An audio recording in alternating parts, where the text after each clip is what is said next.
Et voici donc la première étape pour justement le centrage d'un mur, qui est une nouvelle compétence à l'atelier. Et on va demander ici à Quentin présent de nous mesurer la ligne de construction entre les deux profils.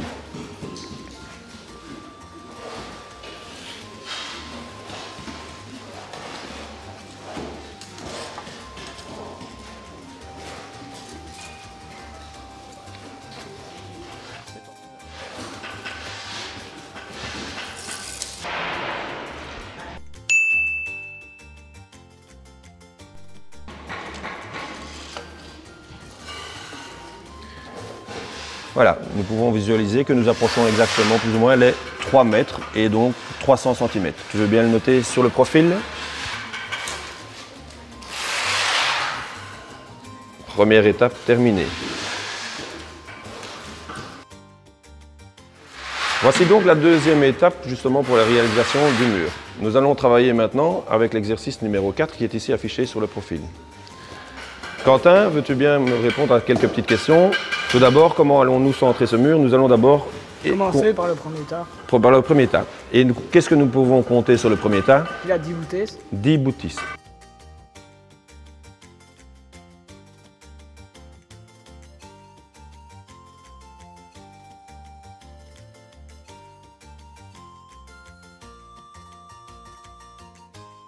Donc pour l'exercice de ce mur, exercice numéro 4, il y aura 10 boutisses. Voilà, passons maintenant à l'aspect calculatoire. Nous avons donc sur notre exercice numéro 4 des briques qui sont en disposition boutisses. Elles sont au nombre de 10. Une boutisse, la mesure est de 9 cm, ce qui nous donne une distance en boutisse de 9 x 10, 90 cm. Nous avons également des joints. Ils sont au nombre de 9. Un joint a une mesure de 1 cm, ce qui nous donne une mesure de 9 cm pour les joints. Et donc, au total, boutisse et joint, nous aurons un total de 90 plus 9, 99 cm pour la distance du mur. Et donc, pour centrer mon mur numéro 4 entre mes différents profils, j'ai mesuré et j'ai calculé la distance entre profils. Souvenons-nous, elle fait 300 cm, auquel il faudra retirer la distance du mur qui fait exactement 99 cm. Alors ici, par rapport aux mathématiques, 300 moins 99, 99 étant proche de 100, nous allons utiliser l'opération ou compenser 99 en faisant 100 plus 1, étant donné que 99, on a retiré 100, donc on a retiré 101 en trop, et donc on le rendra. Ce qui veut dire 300 moins 100, 200, 200 plus 1, cela donnera 201 cm d'espace libre. Et donc, cette distance libre, on va devoir la répartir de part et d'autre du mur, ce qui veut dire 2 espaces libres. Et donc, cette mesure de 201 cm, nous allons donc la diviser en 2 parties égales. Nous allons donc faire 201 divisé par 2.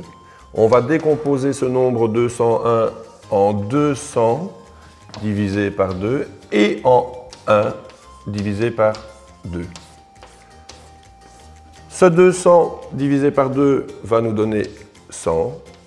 Ce 1 divisé par 2 va nous donner 0,5. Et donc au total, nous aurons 100 plus 0,5, ce qui donne 100,5 cm qu'il faudra repartir de part et d'autre du mur et des profils. Mais passons donc à la pratique maintenant et reportons ces différentes distances sur la ligne de construction. Quentin, veux-tu bien retracer ces différentes mesures? Donc la première partie vide, qui correspondait à 100,5 cm.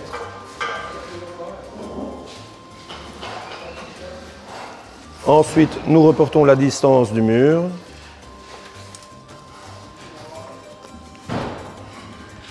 Qui est de 99 cm. Tout ça pour reporter éventuellement les éventuelles pertes sur la dernière partie vide.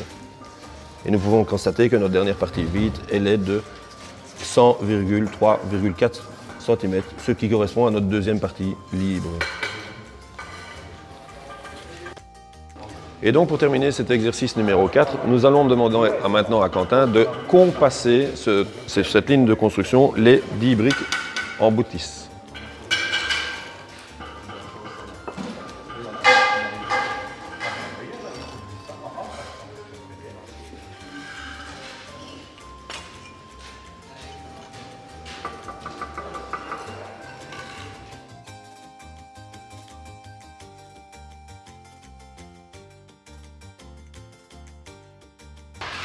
Voilà, merci beaucoup Quentin.